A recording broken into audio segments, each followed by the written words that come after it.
Le jour de la fête des pères, mon propre fils s'est tenu devant 40 personnes, a levé un verre de vin en cristal, a souri comme s'il allait m'honorer, et a dit « Je voudrais que tu n'aies jamais été mon père ». Le rire s'est arrêté si soudainement que je pouvais entendre les cigales près de la haie de Bougainvilliers. Ma petite fille s'est figée avec une assiette en carton dans les mains. Mon plus jeune petit-fils a lentement abaissé le petit drapeau français qu'il agitait. Même le barbecue semblait se taire. Pendant quelques secondes, personne n'a respiré. J'ai regardé mon fils droit dans les yeux. Il attendait de la colère, peut-être des cris, peut-être des larmes. Il avait déjà décidé que j'étais le méchant dans l'histoire qu'il se racontait. Au lieu de cela, je me suis levé. J'ai lissé les plis de mon polo bleu marine, j'ai souri calmement et j'ai dit « Alors vis comme si tu n'avais jamais eu de père ». J'ai posé mon verre intact sur la table de la terrasse, je suis passé devant chaque invité stupéfait, j'ai ramassé les clés de la Porsche noire garée à côté de l'allée et je suis parti. Environ 10 minutes plus tard, alors que j'étais arrêté à un feu rouge sur l'avenue du Prado à Marseille, mon téléphone a vibré. Alexandre, ramène ma voiture immédiatement ou j'appelle la police. J'ai réellement ri.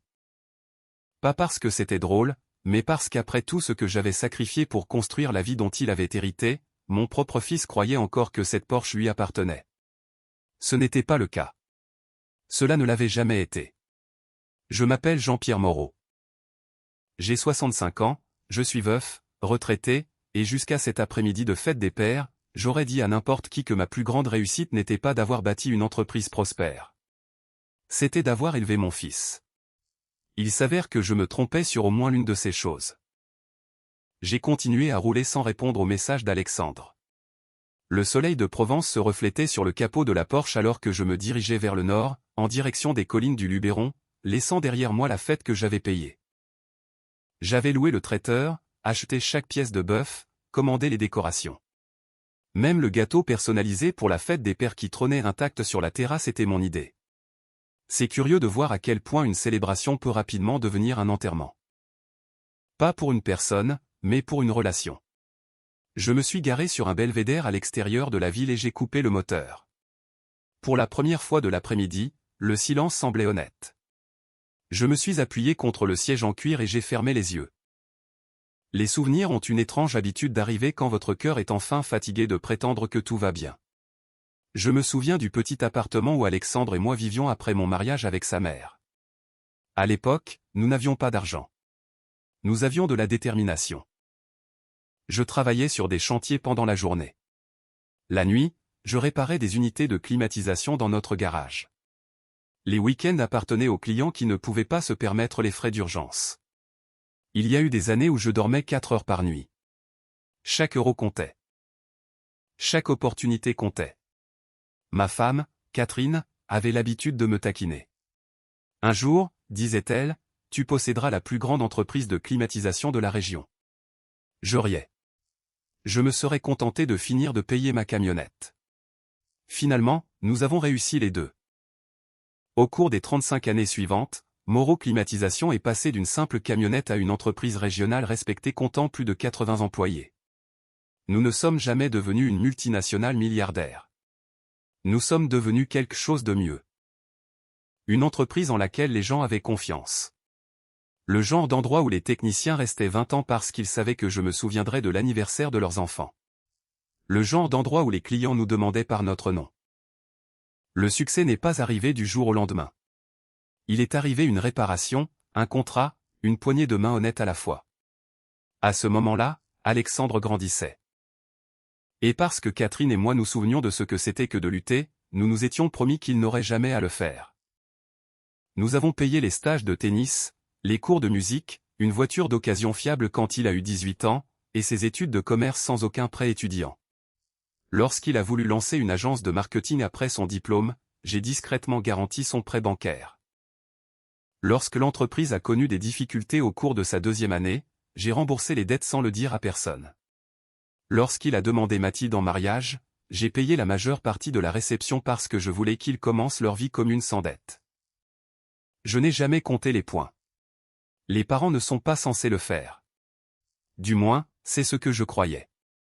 Après le décès de Catherine des suites d'un cancer il y a 8 ans, aider Alexandre était devenu ma façon de rester connecté à elle. Elle a toujours cru que la famille passait avant tout le reste. Parfois, je me demande si j'ai mal compris ce qu'elle voulait dire. La famille passe avant la fierté, pas avant la responsabilité. En regardant en arrière maintenant, je peux voir des moments que j'ai ignorés.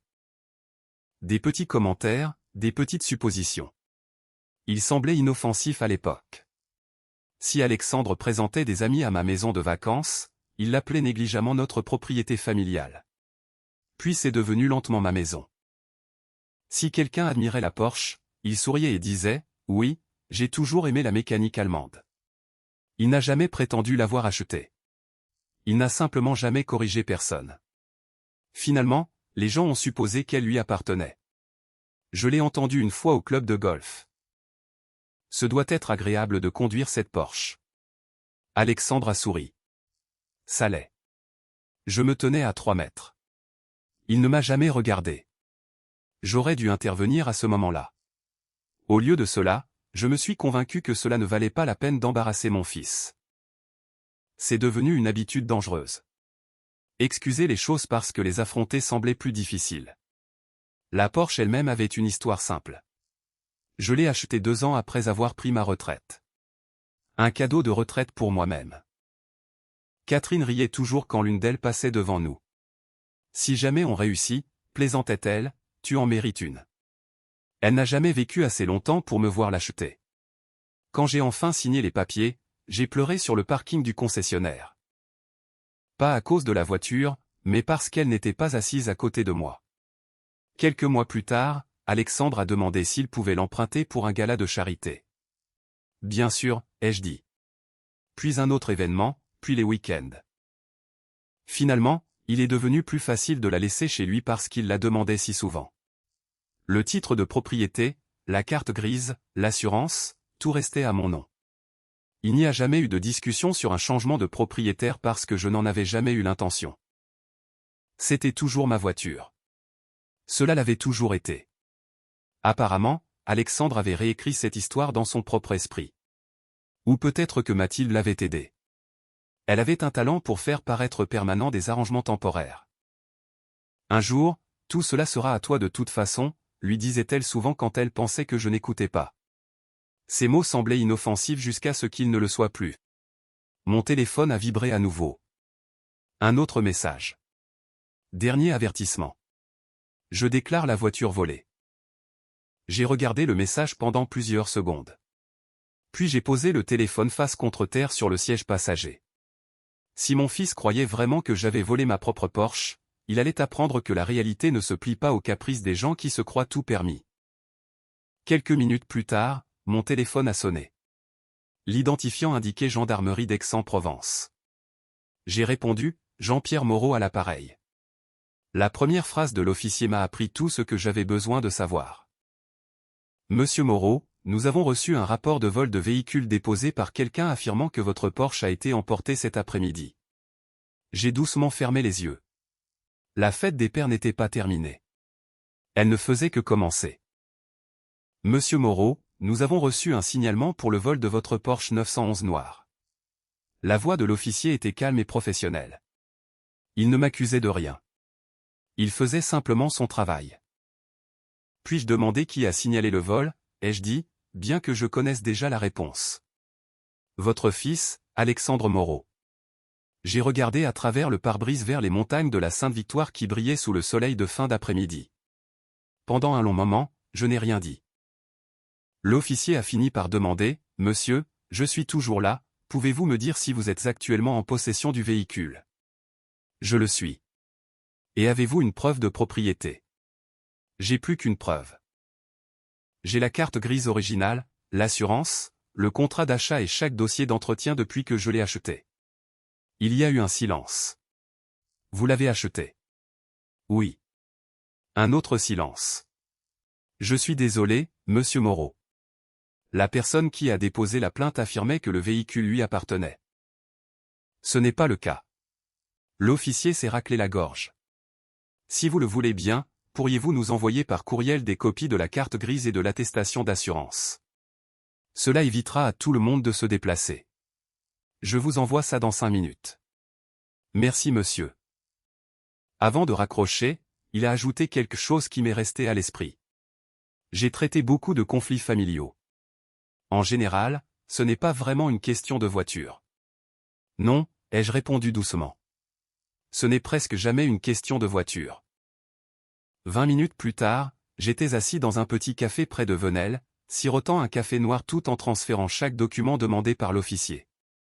La carte grise n'indiquait qu'un seul propriétaire, Jean-Pierre Thomas Moreau.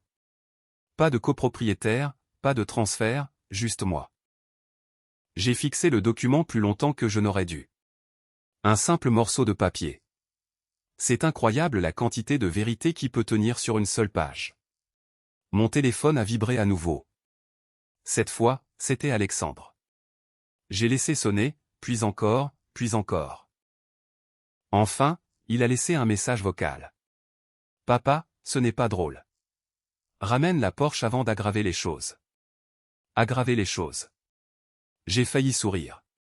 Il croyait toujours que c'était moi qui n'étais pas raisonnable. Environ 15 minutes plus tard, mon avocat a appelé. Maître Bernard Lefebvre et moi nous connaissions depuis près de 30 ans. Il avait traité chaque contrat commercial, chaque achat immobilier et finalement la succession de Catherine après son départ. Tu as l'air fatigué, a dit Bernard. J'ai eu une fête des pères intéressante. J'ai entendu parler. Tu as entendu parler. La gendarmerie m'a contacté pour vérifier les registres de propriété après que tu m'as cité comme avocat de référence. J'ai ri doucement. Alors maintenant, mon avocat sait que mon fils m'a dénoncé pour avoir volé ma propre voiture. J'en ai bien peur.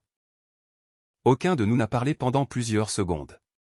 Finalement, Bernard a dit, « Jean-Pierre, je pense que nous avons atteint le point où ignorer ces problèmes n'aide plus personne. » Je sais.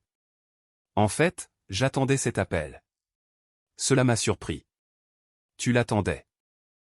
Tu as passé des années à me demander de ne rien dire chaque fois qu'Alexandre franchissait une nouvelle limite. Il n'avait pas tort. Il y avait eu beaucoup de limites. J'avais juste continué à les effacer. La première fois aurait dû suffire. 5 ans plus tôt, Alexandre m'avait invité à une levée de fonds caritative dans un complexe de luxe à Cannes. Je me souviens m'être tenu à côté de lui pendant qu'il me présentait à un promoteur immobilier. Voici mon père. Rien d'inhabituel là-dedans. Puis le promoteur a admiré la Porsche garée près de l'entrée. Magnifique voiture. Alexandre a souri fièrement. Merci. Juste un mot. Merci. Pas c'est celle de mon père. Juste merci. La conversation a continué avant que je puisse corriger qui que ce soit. Plus tard dans la soirée, je l'ai mentionné. Tu as oublié de lui dire à qui était la voiture. Alexandre a ri. Papa, est-ce que ça a vraiment de l'importance? Ce n'est pas une question de voiture. Exactement. Il m'a serré dans ses bras avant de partir. Je savais que tu comprendrais. Et parce que je voulais la paix, j'ai laissé couler. Puis est venue la maison de vacances. Catherine et moi avions acheté un petit mas des années plus tôt. Rien d'extravagant, juste un endroit paisible où nous passions les week-ends à pêcher, lire et échapper à la chaleur étouffante. Après sa mort, j'y suis allé moins souvent. Alors, la famille d'Alexandre a commencé à l'utiliser. Encore une fois, j'étais heureux qu'ils en profitent jusqu'à un après-midi d'été. Je suis arrivé à l'improviste avec des courses. Alors que je marchais vers la terrasse, j'ai entendu Alexandre parler avec un autre couple. Vous devriez voir cet endroit à Noël. C'est essentiellement notre résidence secondaire. Notre, pas celle de papa, la nôtre. Mathilde a immédiatement ajouté, nous rénoverons probablement la cuisine quand tout sera devenu officiel. Officiel. Je suis monté sur la terrasse. Tout le monde a souri. Personne n'a expliqué ce qu'elle voulait dire. Sur le chemin du retour, je me suis convaincu qu'elle s'était simplement mal exprimée. En y repensant, non. Elle avait simplement révélé comment il voyait déjà mon avenir, pas comme quelque chose d'incertain, mais comme quelque chose qu'il possédait déjà. Le plus gros avertissement est survenu il y a presque 2 ans. Moreau Climatisation célébrait son 40e anniversaire. Nous avons organisé un pique-nique d'entreprise pour les employés et leurs familles. Vers la fin de l'après-midi, l'un de nos techniciens seniors a félicité Alexandre. Ça doit faire du bien de savoir que tu prendras la relève un jour. Avant que je puisse répondre, Alexandre a hoché la tête. J'ai hâte d'y apporter ma propre touche. Ma propre touche. J'ai vu plusieurs employés de longue date échanger des regards rapides. Certains semblaient confus, d'autres mal à l'aise. Parce qu'ils savaient quelque chose qu'Alexandre ne savait apparemment pas. Je ne lui avais jamais promis l'entreprise. Je supposais que nous discuterions de la succession quand je serais prêt. Il avait supposé que c'était automatique. Cette prise de conscience est restée sur mon cœur comme une pierre. Pourtant, je suis resté silencieux à nouveau. Bernard a interrompu mes pensées. Jean-Pierre, je suis là. Tu es resté silencieux. Je me souvenais de toutes les fois où j'aurais dû parler. Tu ne peux pas changer cela. Non, mais je peux arrêter d'en créer de nouvelles. Bernard a soupiré de soulagement. J'espérais que tu dirais cela. En début de soirée, je suis rentré chez moi.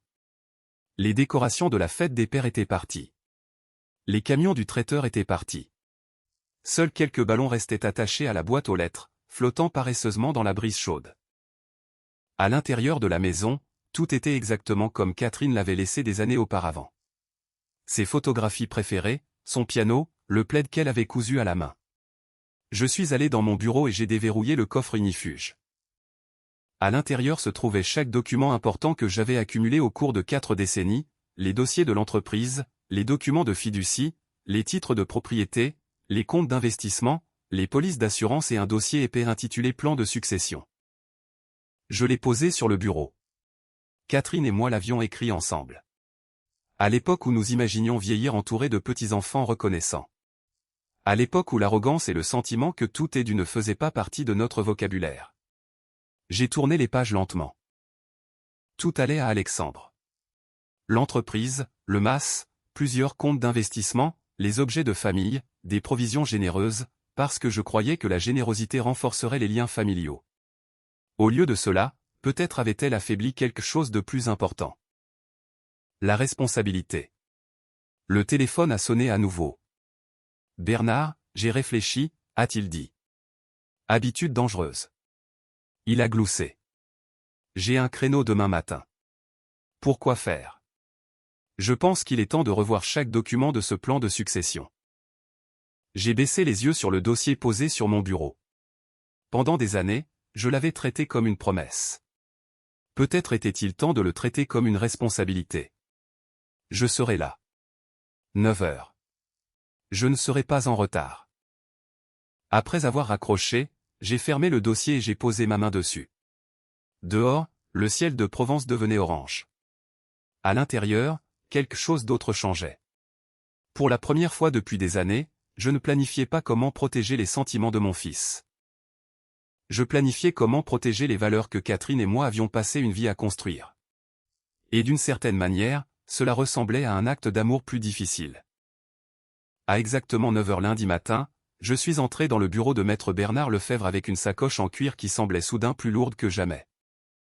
Pas parce que les papiers à l'intérieur pesaient quelque chose, mais parce que chaque page représentait une promesse que j'avais faite il y a des années à ma défunte épouse, à mon fils et à l'avenir que je pensais que notre famille partagerait. Bernard s'est levé à mon entrée. Il me connaissait depuis assez longtemps pour sauter les politesses. « Tu as dormi un peu ?» a-t-il demandé. « Quelques heures. Un café. J'en ai déjà pris 2. Il a désigné la table de conférence. Alors commençons. La pièce était calme à l'exception du doux bourdonnement du climatiseur. Pendant 30 ans, je m'étais assis dans cette même pièce pour signer des contrats, acheter des locaux commerciaux et faire des plans pour agrandir Moro-Climatisation. Jamais je n'aurais imaginé qu'un jour je serais assis là à décider si mon propre fils méritait d'hériter de l'entreprise que j'avais passé 40 ans à bâtir. Bernard a ouvert mon dossier de succession. Avant de discuter des changements, a-t-il dit, je dois te poser une question. Je l'ai regardé. Est-ce que tu fais cela parce que tu es en colère? Je n'ai pas répondu immédiatement. Cette question méritait de l'honnêteté. Finalement, j'ai secoué la tête. Si j'étais en colère, je l'exclurais de tout. Et as-tu l'intention de faire cela? Non. Bernard s'est penché en arrière. Alors pourquoi sommes-nous ici? J'ai regardé par la fenêtre du bureau vers la rue animée en bas. Les voitures allaient et venaient. Les gens se dépêchaient d'aller travailler. La vie continuait de bouger. Je pense que j'ai confondu l'amour avec la complaisance. Il ne m'a pas interrompu. Tant de fois je me suis dit que j'aidais Alexandre. Chaque fois que je l'ai sauvé financièrement, chaque fois que j'ai fermé les yeux sur son arrogance, chaque fois que je suis resté silencieux au lieu de le corriger, j'appelais cela de l'amour. J'ai fait une pause. Peut-être que ça n'en était pas. Bernard a joint les mains. Qu'est-ce que tu penses que c'était? La peur. La peur de quoi? Qu'au moment où j'arrêterais de résoudre ses problèmes, il arrêterait de m'aimer. Les mots m'ont surpris moi-même. Je ne les avais jamais admis à voix haute. Bernard m'a adressé un sourire triste. Jean-Pierre, c'est une peur que beaucoup de parents portent. Je sais, mais je sais aussi que Catherine m'aurait traité de têtu. Il a ri doucement. Elle l'aurait probablement fait. Nous avons passé les 3 heures suivantes à revoir chaque section de mon plan de succession. Le premier document concernait Moreau Climatisation. Bernard l'a fait glisser vers moi. La formulation actuelle transfère le contrôle de la propriété directement à Alexandre. J'ai fixé la page. Pendant des années, je ne l'avais jamais remis en question.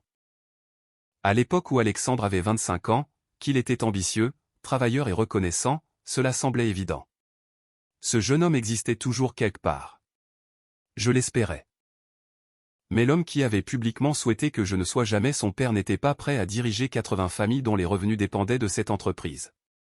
Je veux changer cela. Bernard a hoché la tête. Pour qui? Créer un fonds de dotation pour les salariés. Il a haussé un sourcil. Tu es sérieux? Je le suis. Moreau Climatisation n'a pas été construite par moi seul. Elle a été bâtie par des techniciens qui ont rampé dans des greniers en plein mois d'août. Des standardistes qui ont répondu à des appels d'urgence à 2 heures du matin. Des cadres qui sont restés pendant les récessions au lieu de chercher des salaires plus élevés ailleurs. Ces gens méritent la sécurité, pas l'incertitude. Nous allons structurer cela avec soin, a dit Bernard. Alexandre pourra toujours y travailler s'il le mérite. Bernard a souri légèrement. Cela ressemble à ta première limite. C'est probablement le cas. Ensuite est venu le mas. Catherine aimait cet endroit plus que tout. Nos petits-enfants avaient appris à pêcher depuis ce petit ponton. Chaque Noël, nous nous réunissions autour de la cheminée en pierre. Bernard a levé les yeux, on le garde dans la famille. J'ai réfléchi pendant un long moment, puis j'ai souri. Non, je veux qu'il soit donné. Il a semblé surpris. À qui? À une organisation de retraite pour les anciens combattants. Des années plus tôt, Catherine avait fait du bénévolat auprès de soldats blessés qui se réadaptaient à la vie civile. Elle avait toujours rêvé de leur offrir un endroit paisible pour guérir. Nous n'avions jamais pris le temps de le faire. Peut-être que maintenant nous le pouvions enfin. Bernard a pris des notes. Je pense qu'elle approuverait. Moi aussi. Les comptes d'investissement sont venus ensuite. Au lieu de tout transmettre directement à Alexandre, j'ai établi une fondation pour l'éducation au nom de Catherine. Des bourses pour les étudiants entrant dans les métiers manuels, électriciens, techniciens en climatisation, plombiers, charpentiers, des gens prêts à construire quelque chose de leurs mains. Le genre de personnes que la société semble ne jamais apprécier jusqu'à ce que la climatisation s'arrête en juillet. Bernard m'a regardé. C'est un sacré changement. Je ne retire pas d'argent à mon fils. Non, je place le but avant le droit acquis. Il a hoché la tête. C'est une chose différente. Quand nous avons enfin terminé, Bernard a retiré ses lunettes. Une dernière question. Je t'écoute. Si Alexandre change sincèrement dans quelques années, est-ce que ces documents peuvent encore changer? Sans hésiter, j'ai répondu. Absolument. Il a semblé soulagé. Alors, ce n'est pas une vengeance. J'ai souri. Non, c'est une mise en responsabilité. Cet après-midi-là, je suis rentré chez moi en me sentant étrangement serein. Pas heureux, pas victorieux, juste plus léger. Pour la première fois depuis des années, mes décisions n'étaient pas dictées par la culpabilité. Quand je me suis garé dans mon allée, un autre véhicule était déjà là. Le SUV blanc de Mathilde. Et à côté de lui, la Porsche n'était pas là. Bien sûr qu'elle n'y était pas. C'est moi qui la conduisais. Dès que je suis sorti, la porte d'entrée s'est ouverte brusquement.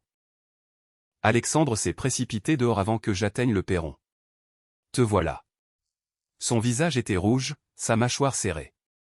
Tu m'as fait honte devant la police. Je ne les ai pas appelés. Tu savais exactement ce qui se passerait. Je savais que la vérité éclaterait. Mathilde est apparue derrière lui, les bras croisés. Tout cela est puéril. Je l'ai regardé calmement. Signaler quelqu'un pour le vol de sa propre voiture est puéril. Elle a levé les yeux au ciel. Tu sais ce que je veux dire? Non, je ne sais pas. Alexandre s'est approché. Signe simplement le transfert de propriété. Les mots sont restés suspendus dans l'air. J'ai cligné des yeux. Je suis désolé, de la voiture. Tu me l'as pratiquement déjà donnée. Non, je la conduis depuis 2 ans. Tu l'empruntais. C'est la même chose. Non, Alexandre. J'ai parlé doucement. Ça ne l'est pas. Il a ri amèrement. Tu l'as toujours traitée comme la mienne. Je t'ai laissé l'utiliser. Tu l'as laissée chez nous. Parce que j'avais confiance en toi. Exactement. J'ai regardé mon fils dans les yeux. Non, pas exactement. Je suis passé devant lui pour aller dans mon bureau. Tous les deux m'ont suivi. Du coffre ignifuge, j'ai sorti un dossier mince. Sans dire un mot, j'ai posé plusieurs papiers sur la table de la salle à manger. Le contrat d'achat original, la carte grise, l'attestation d'assurance, le titre de propriété. Chaque document portait un seul nom. Le mien. Alexandre les a fixés. Mathilde en a ramassé un. Son assurance a commencé à s'effriter. Ça, elle a regardé Alexandre. C'est vraiment à son nom. Ça l'a toujours été, ai-je dit. Non, a insisté Alexandre. Il doit y avoir. Il n'y a rien d'autre. Il a continué à feuilleter les papiers comme si une autre version allait apparaître par magie. Finalement, il a levé les yeux. Alors, tu m'as menti. Je n'arrivais presque pas à croire ce que j'entendais. Menti. Tu m'as laissé penser. Je t'ai laissé emprunter ma voiture. Je ne t'ai jamais dit une seule fois qu'elle était à toi. Tu as juste. Sa voix s'est éteinte. Tu as supposé. La pièce est devenue très calme. Mathilde a rompu le silence la première. Et maintenant? J'ai glissé les documents dans leur dossier. Maintenant, j'ai fermé le coffre. Je pense que nous avons fini de discuter de la Porsche. Alexandre a pris une grande inspiration. Tu ne vas pas sérieusement mettre fin à notre relation pour une voiture. Je me suis tourné lentement. Cela a cessé d'être une question de voiture au moment où tu t'es tenu devant tes enfants et que tu as souhaité ne jamais m'avoir eu comme père. Pour la première fois depuis la fête des pères, il n'a pas eu de réponse. Après le départ d'Alexandre et de Mathilde, la maison est devenue douloureusement silencieuse. Je suis sorti sur la terrasse arrière où nous avions célébré la fête des pères seulement 2 jours plus tôt. Les ballons s'étaient dégonflés. Une banderole en papier qui disait « Meilleur papa du monde » pendait toujours de travers sur la pergola, un coin battant doucement dans la brise de l'après-midi. Je l'ai fixée pendant un long moment. L'ironie aurait été drôle si elle n'avait pas fait si mal. J'ai fini par monter sur une chaise et je l'ai décroché. En pliant le papier avec soin, je me suis souvenu de ma plus jeune petite fille me l'attendant avec le plus grand sourire. Maman m'a aidé à la faire, avait-elle dit. Les enfants comprennent rarement les batailles que les adultes créent autour d'eux. J'espère qu'ils ne le comprendront jamais. Mercredi matin, je suis arrivé chez Moreau Climatisation avant le lever du soleil. La retraite m'avait donné la liberté de rester à l'écart, mais je venais toujours chaque mercredi pour le petit déjeuner avec l'équipe de direction. L'odeur du café frais et de l'huile de machine m'avait toujours fait me sentir chez moi. Alors que je traversais les bureaux, plusieurs employés m'ont salué. « Bonjour, monsieur Moreau. Ravi de vous voir. » Rien ne semblait différent jusqu'à ce que j'atteigne mon bureau. La photo de Catherine était exactement là où je l'avais toujours gardée. J'ai souri à l'image. J'ai enfin arrêté de faire semblant que tout va bien. D'une certaine manière, dire ces mots à voix haute m'a fait me sentir plus proche d'elle. Environ 1 heure plus tard, mon directeur des opérations, Michel Bertrand, a frappé à la porte ouverte. Michel travaillait à mes côtés depuis 27 ans. J'avais vu ses enfants grandir. Il s'était tenu à mes côtés aux funérailles de Catherine. Il n'était pas seulement un employé. Il était de la famille de toutes les manières possibles sauf par le sang. « Tu as une minute ?» a-t-il demandé. « Toujours. » Il est entré mais ne s'est pas assis. J'ai entendu parler de dimanche. Les nouvelles vont vite, surtout dans les entreprises familiales. Je me doutais que tu le saurais. Michel semblait mal à l'aise. Je n'essayais pas de m'immiscer. Je sais. Il a hésité. Certains gars sont inquiets. De quoi? Ils ont toujours supposé qu'Alexandre prendrait la relève un jour. Alexandre aussi. Michel a laissé échapper un long soupir. Je n'allais rien dire, mais certaines personnes sont nerveuses à ce sujet depuis un moment. Cela a attiré mon attention. Qu'est-ce que tu veux dire? Michel a choisi ses mots avec soin. Il ne connaît pas le métier. Je sais. Il parle comme s'il possédait déjà tout. Je sais. Et parfois. Michel s'est arrêté. Continue. Il traite le bureau comme si c'était indigne de lui. Je me suis appuyé en arrière calmement. Pourquoi personne ne me l'a dit? Michel m'a adressé un sourire triste. Parce que personne ne voulait se mettre entre un père et son fils. C'était encore ça. Le silence. Tout le monde avait protégé mes sentiments tout comme j'avais protégé ceux d'Alexandre. Ensemble, nous avions construit un mur autour de la vérité. Cet après-midi-là, j'ai reçu 3 appels téléphoniques de membres de ma famille. La première était ma sœur cadette, Sandrine. J'ai entendu dire que toi et Alexandre aviez eu un petit désaccord. Un petit. Elle a ri nerveusement. C'est comme ça que Mathilde l'a appelé. Pas moi. Sandrine a soupiré. Jean-Pierre, les familles disent des choses affreuses parfois. Je sais. Tu devrais juste t'excuser. J'ai cligné des yeux. Pourquoi? Pour être parti de la fête. Je suis parti après que mon fils a souhaité ne jamais m'avoir eu comme père. Je sais, mais non, Sandrine. Je n'étais pas en colère, juste fatigué. Il n'y a pas de mais après cette phrase. Elle est devenue silencieuse. Je suppose que je n'y avais pas pensé de cette façon. J'ai passé des années à penser aux sentiments de tout le monde. Et les miens. Je viens de commencer. Le deuxième appel est venu de mon cousin Franck. Contrairement à Sandrine, Franck n'adoucissait jamais ses opinions. Tu as vraiment changé les serrures du mas. Je l'ai fait. Tu essaies de punir le petit. Non. Alors pourquoi? Parce que ce n'est pas sa maison. Franck a gloussé. C'est juste. J'ai aussi changé les codes de sécurité. Tu t'attends à des ennuis. Non. Il a ri. Maintenant, je pense que tu pourrais en avoir. Le troisième appel m'a le plus surpris. Il venait du père Michel. Catherine et moi fréquentions la même église depuis presque 30 ans. J'ai parlé avec Alexandre. J'ai fermé les yeux. Je m'en doutais. Il dit que tu essaies de détruire son avenir. Qu'en penses-tu? Je pense qu'il y a généralement plus d'une version de chaque conflit familial. J'apprécie cela. Il y a eu un bref silence. Puis il a posé une question que personne d'autre n'avait posée. Jean-Pierre, lui as-tu pardonné? J'ai regardé par la fenêtre vers le parking. Le pardon. Les gens le confondent souvent avec la reddition. Je ne hais pas mon fils. Je sais. Je lui ai pardonné au moment où j'ai réalisé à quel point il est perdu.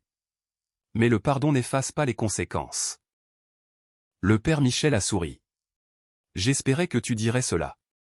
Le vendredi après-midi, quelque chose d'inattendu s'est produit. La vérité a commencé à se répandre d'elle-même.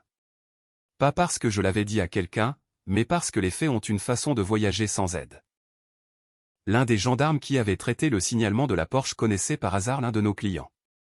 Ce client a mentionné le malentendu à un autre chef d'entreprise. Bientôt, les gens ont réalisé qu'Alexandre avait dénoncé son propre père pour le vol d'un véhicule qui appartenait légalement à son père. Personne ne s'est moqué de lui. Ils ont simplement cessé de croire à l'image qu'il avait passé des années à créer. Au club de golf, les gens ont discrètement découvert que la Porsche n'était pas à lui. Puis quelqu'un a mentionné que le mas m'appartenait. Une autre personne a souligné que j'avais payé le bail des bureaux d'Alexandre pendant ses 2 premières années d'activité. En quelques jours, l'illusion a commencé à s'effondrer. Pas parce que je l'avais exposé, mais parce que la réalité l'avait enfin rattrapé. Tard samedi après-midi, Mathilde est arrivée chez moi seule. J'ai failli ne pas ouvrir la porte. Quand je l'ai fait, elle n'était pas habillée avec ses vêtements de créateurs habituels, pas de maquillage, pas de lunettes de soleil. Elle avait l'air épuisée. Nous devons parler. Je ne suis pas sûr que ce soit nécessaire. Ce n'est pas à propos de la Porsche. De quoi s'agit-il alors? Elle a hésité. Alexandre. Je l'ai invitée à entrer. Elle est restée debout.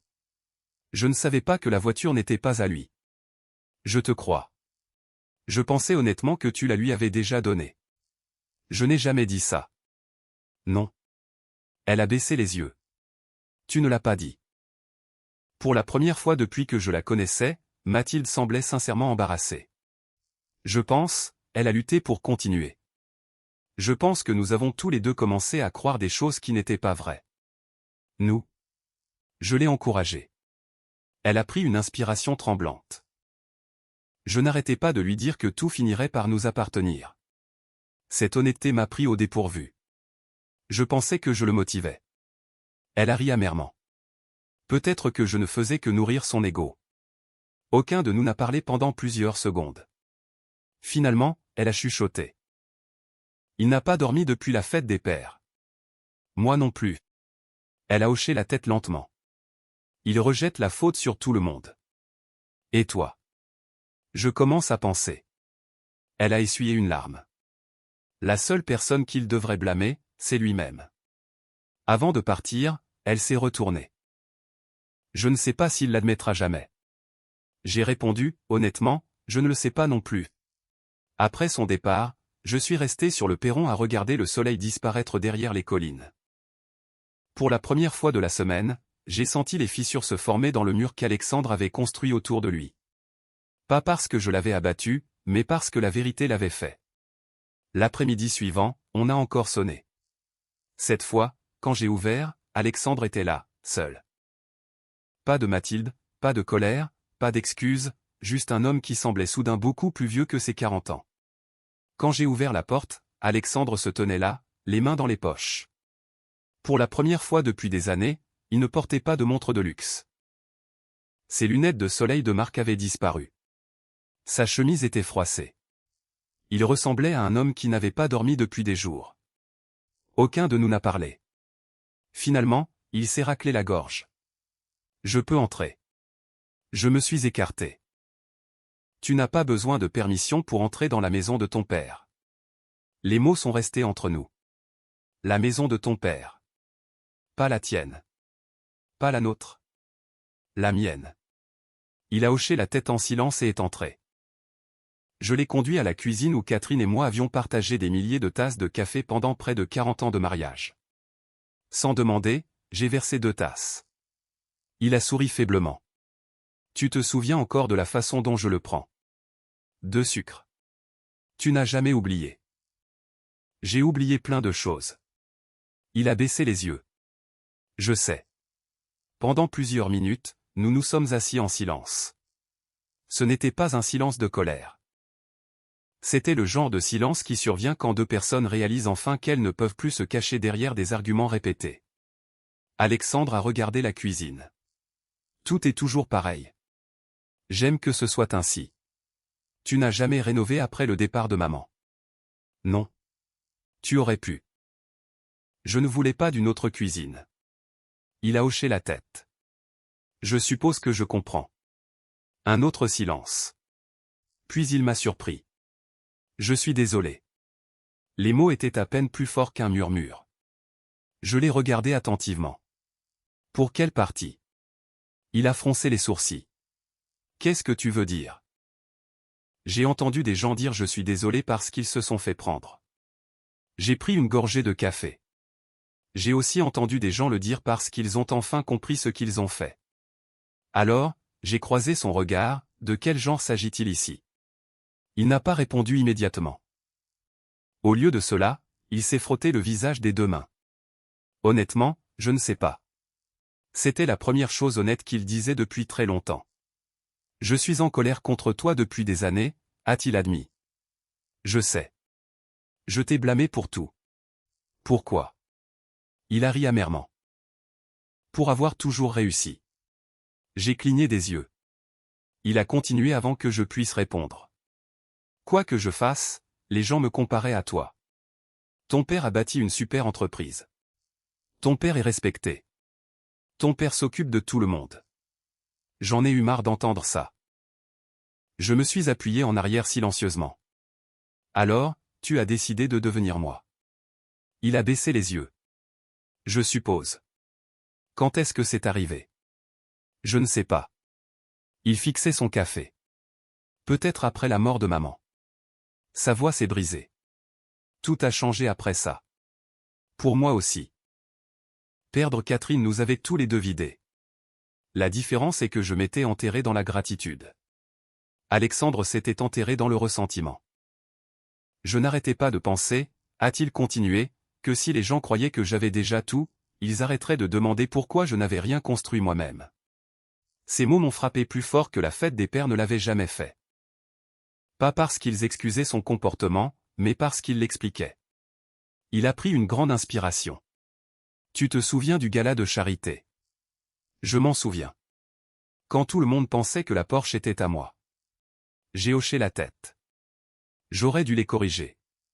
Tu aurais dû. Je voulais qu'ils pensent que je réussissais. Est-ce que tu réussissais? Il a souri tristement. Non, je prétendais. Il a secoué la tête. Chaque année, c'était plus facile. Le MAS, la Porsche, l'entreprise, le club. Je n'ai jamais vraiment menti. Non, tu as juste arrêté de dire la vérité. Il a hoché la tête lentement. Exactement. J'ai regardé mon fils pendant un long moment, Alexandre. Quand tu avais 8 ans, il a souri faiblement. Je sais. Tu m'as fait une carte pour la fête des pères. Il a ri. Tu l'as gardée. Je l'ai toujours. Je suis allé dans mon bureau et je suis revenu avec une petite boîte en bois. À l'intérieur se trouvaient des décennies de souvenirs. Des dessins de maternelle, des trophées de football, des photos de vacances, des cartes d'anniversaire. Près du fond se trouvait un morceau de papier canson plié. Les bords avaient jauni. Des lettres au crayon couvraient le devant. Mon papa est mon héros. Je la lui ai tendue. Il l'a déplié avec précaution. Ses mains ont commencé à trembler. Je me souviens de ça. Tu avais mal orthographié héros. Il a ri à travers ses larmes. Tu ne m'as jamais corrigé. Je savais ce que tu voulais dire. Il a fixé la carte pendant près d'une minute. Je ne sais pas où est passé ce petit garçon. J'ai répondu doucement. Je ne pense pas qu'il ait disparu. Je pense qu'il a été étouffé. Alexandre a essuyé ses yeux. Mathilde est partie. Quoi? Elle loge chez sa sœur. Je suis resté silencieux. Nous nous sommes à peine parlé depuis dimanche. Il a soupiré. Elle a dit quelque chose qui a vraiment fait mal. Qu'a-t-elle dit? Il a dégluti avec peine. J'ai épousé un homme qui voulait hériter d'une vie au lieu d'en construire une. Je l'ai regardé. Avait-elle tort? Il a fermé les yeux. Non. Pendant près de 2 heures, nous avons parlé, vraiment parlé, pas comme des adversaires, mais comme un père et son fils. Il a admis que son agence ne marchait pas du tout aussi bien que tout le monde le croyait. Il avait emprunté de l'argent pour maintenir les apparences, les vacances de luxe, les cotisations du club, l'école privée, les vêtements coûteux. Chaque image qu'il avait essayé de projeter était devenue une facture qu'il ne pouvait plus payer. Je pensais qu'une fois que j'aurais hérité de tout, il s'est arrêté. Je rattraperais enfin mon retard. Je me suis penché en avant. C'est le piège, mon fils. Quoi? Vivre demain avec de l'argent que tu n'as pas gagné aujourd'hui. Il a hoché la tête lentement. Je le sais maintenant. Il a regardé vers le couloir. Est-ce que tu as vraiment changé ton testament? Je l'ai fait.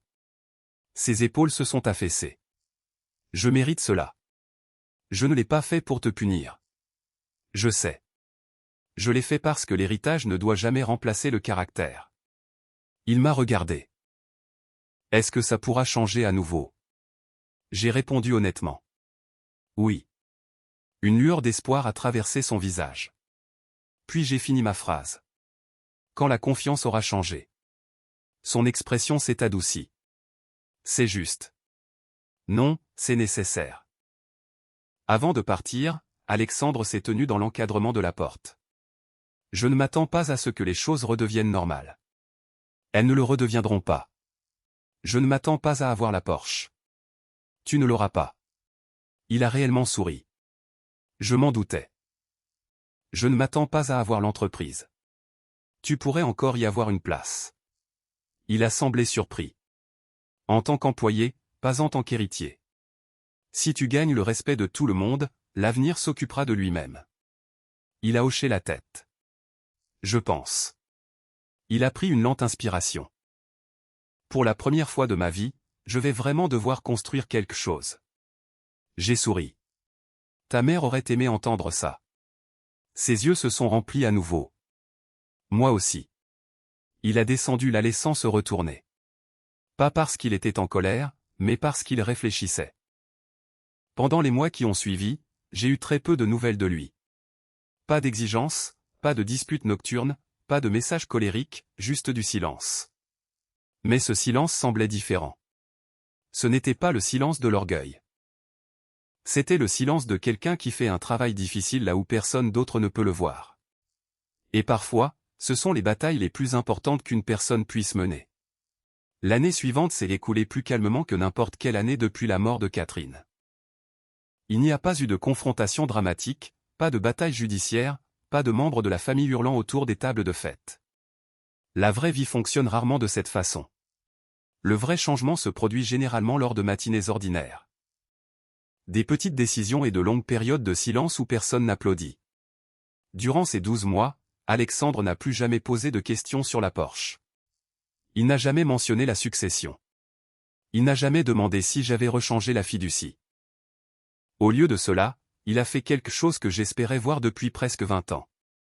Il s'est mis au travail. Pas pour moi, pour lui-même. Quelques semaines après notre conversation, il a accepté un poste de gestionnaire dans une entreprise régionale de matériaux de construction à Marseille. Le salaire n'était pas prestigieux. Les avantages étaient moyens.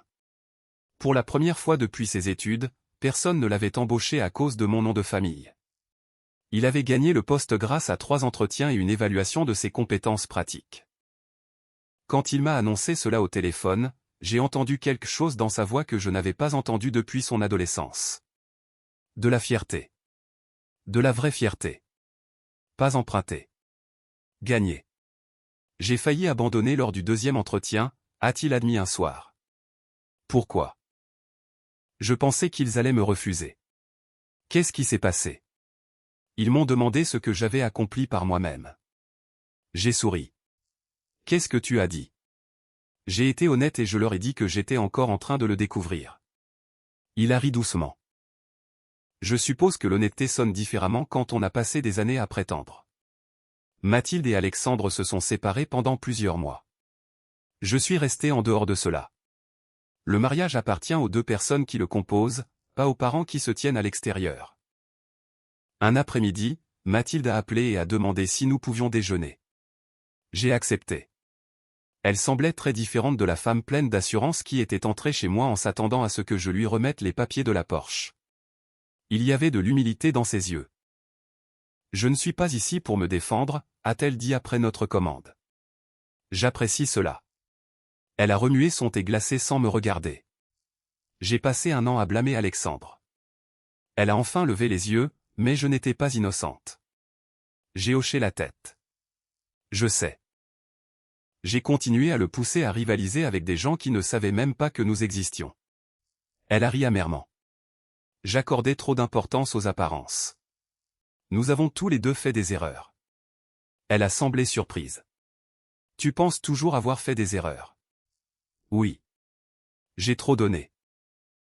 J'ai fait une pause et j'ai attendu que la gratitude enseigne la responsabilité. Elle a réfléchi à cela pendant un long moment. Penses-tu que les gens peuvent vraiment changer? J'ai souri. Je pense que les gens changent quand faire semblant devient plus douloureux que de dire la vérité. Elle a discrètement essuyé une larme. J'espère que tu as raison. Des mois plus tard, Alexandre et elle ont commencé une thérapie de couple. Ils n'ont pas tout réparé par magie, mais ils ont arrêté de prétendre qu'il n'y avait rien à réparer. Parfois, c'est là que la guérison commence. Pendant ce temps, Moreau Climatisation a continué de croître. Le fonds de dotation pour les salariés est devenu officiel. Certains ont pensé que j'avais pris une décision étrange. D'autres ont dit que je donnais trop. Ils n'avaient pas compris. L'entreprise n'avait jamais appartenu à un seul homme. Elle appartenait à des générations de personnes qui avaient répondu à des appels d'urgence pendant les étés provençaux quand les familles avaient désespérément besoin d'air frais. Lors de notre pique-nique annuel, j'ai annoncé la nouvelle structure de propriété. Les employés n'ont pas applaudi immédiatement. La plupart m'ont simplement regardé. Puis Michel Bertrand s'est levé. J'ai travaillé ici 28 ans. Sa voix tremblait. Je n'ai jamais vu un patron remercier ses employés de cette façon. Un par un, les techniciens ont commencé à applaudir. Pas pour moi. Pour les uns les autres. Cela signifiait plus que n'importe quelle récompense que j'ai jamais reçue. Environ 10 mois après la fête des pères, j'ai reçu un visiteur inattendu. C'était mon petit-fils aîné, Noah. Il avait 13 ans maintenant, assez vieux pour remarquer quand les adultes ne se parlaient pas. Il s'est assis sur la balancelle à côté de moi. Papy. Oui mon grand. Papa est différent. J'ai souri. Il l'est. Il ne crie plus. Non. Il a même vendu sa montre de luxe. J'ai ri. J'ai entendu dire. Noah a regardé vers le jardin. Il dit que nous ne retournerons pas au club de golf. Qu'en penses-tu? Il a haussé les épaules. Je crois que je préfère aller à la pêche. J'ai souri. Ta grand-mère aussi. Il m'a regardé curieusement. Papa dit que tu lui as appris quelque chose. C'était quoi? Il a réfléchi un instant. Il a dit, le succès emprunté disparaît, le succès gagné reste. J'ai regardé vers le ciel de Provence. J'aurais aimé lui apprendre cela plus tôt. Puis la fête des pères est arrivée à nouveau. Cette fois, il n'y avait pas de traiteur, pas de décoration coûteuse, pas de célébration démesurée destinée à impressionner, juste des hamburgers sur le grill, une salade de pommes de terre, de la citronnade fraîche, mes petits-enfants courant dans le jardin sous l'arroseur. Exactement le genre de journée que Catherine aimait le plus. Vers midi, une vieille camionnette Ford bleue est entrée dans l'allée. Pas neuve, pas rutilante, juste propre et bien entretenue. Alexandre en est sorti portant un jean usé et des chaussures de travail. Je suis allé vers lui. Tu as échangé le SUV de luxe. Je l'ai fait. Elle te plaît. Je l'ai payé content. Il a souri. C'est le premier véhicule que je possède sans l'aide de personne d'autre. J'ai tendu la main et j'ai serré son épaule. Je suis fier de toi. Il a détourné le regard un instant. J'ai voulu entendre ça toute ma vie. Tu aurais toujours pu. Je sais. Je pensais juste que je devais t'impressionner d'abord. Tu n'as jamais eu besoin de le faire. Après le déjeuner, Alexandre m'a tendu un petit paquet emballé. Ce n'est pas cher. Ça n'a pas besoin de l'être. À l'intérieur se trouvait un simple cadre photo en bois. La photo montrait Catherine, Alexandre et moi debout à côté de notre toute première camionnette de l'entreprise, il y a presque 35 ans. J'avais oublié que cette photo existait. Au dos du cadre, il avait écrit un mot d'une écriture soignée. Papa, pendant des années, j'ai confondu recevoir et gagner. Je pensais que l'héritage me ferait réussir. Tu m'as appris que le caractère passe en premier. Merci de m'avoir assez aimé pour arrêter de me sauver. Bonne fête des pères. Je t'aime, Alexandre. Je l'ai lu 2 fois avant de pouvoir parler. Puis j'ai serré mon fils dans mes bras. Pas parce que tout avait été oublié. Ça ne l'avait pas été. Pas parce que la confiance était complètement revenue. La confiance prend du temps. Je l'ai serré dans mes bras parce que pour la première fois depuis de nombreuses années, je n'embrassais pas l'homme qu'il prétendait être. J'embrassais l'homme qu'il devenait. Alors que l'après-midi s'écoulait, mes petits-enfants riaient dans le jardin pendant qu'Alexandre retournait les steaks à côté de moi. À un moment donné, il a regardé vers le garage. La Porsche roule toujours. J'ai ri, comme un charme. Il a souri. Bien. Tu veux l'emmener faire un tour un jour? Il a secoué la tête. Non. Tu es sûr? J'attends. Pourquoi? Il a souri, d'être capable de m'en acheter une moi-même. J'ai ri si fort que j'ai dû essuyer des larmes. Le voilà. Qui, mon fils? En regardant en arrière maintenant, les gens me demandent parfois si dénoncer le vol de ma Porsche a été la pire chose qu'Alexandre ait jamais faite. Ce n'était pas le cas. La pire chose était de croire que le succès d'une autre personne pouvait devenir le sien simplement en se tenant assez près d'elle. La meilleure chose qui soit arrivée n'a pas été de changer mon plan de succession. Ce n'était pas de garder la Porsche. Ce n'était pas de prouver que j'avais légalement raison. La meilleure chose qui soit arrivée a été de voir mon fils découvrir que la dignité ne s'hérite pas. Elle doit être gagnée.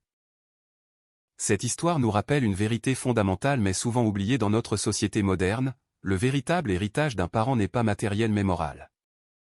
En France, nous avons une forte culture de la transmission familiale, mais Jean-Pierre nous montre que donner trop sans exiger de responsabilité peut s'avérer toxique. Le luxe et les apparences peuvent masquer un vide intérieur immense et une perte de repères. La décision de ce père de ne plus protéger son fils des conséquences de ses propres actes est l'acte d'amour le plus pur qui soit. Il a préféré risquer la relation pour sauver l'homme que son fils pouvait devenir. C'est une leçon de courage qui nous invite à réfléchir sur nos propres comportements, que nous soyons parents ou enfants. On ne construit pas son identité sur les accomplissements des autres, mais sur ses propres efforts et son honnêteté. Alexandre a dû tout perdre pour enfin se trouver et découvrir la fierté du travail accompli. C'est un message puissant sur la rédemption et la force de la vérité. Et vous, qu'en pensez-vous? Auriez-vous eu le courage de Jean-Pierre en agissant de la sorte pour donner une leçon de vie à votre propre enfant malgré la douleur que cela représente? Pensez-vous que la fermeté est parfois la seule forme d'amour efficace pour aider quelqu'un à grandir? Partagez vos expériences et vos réflexions dans les commentaires, cela m'intéresse beaucoup de lire vos points de vue sur cette transmission de valeurs.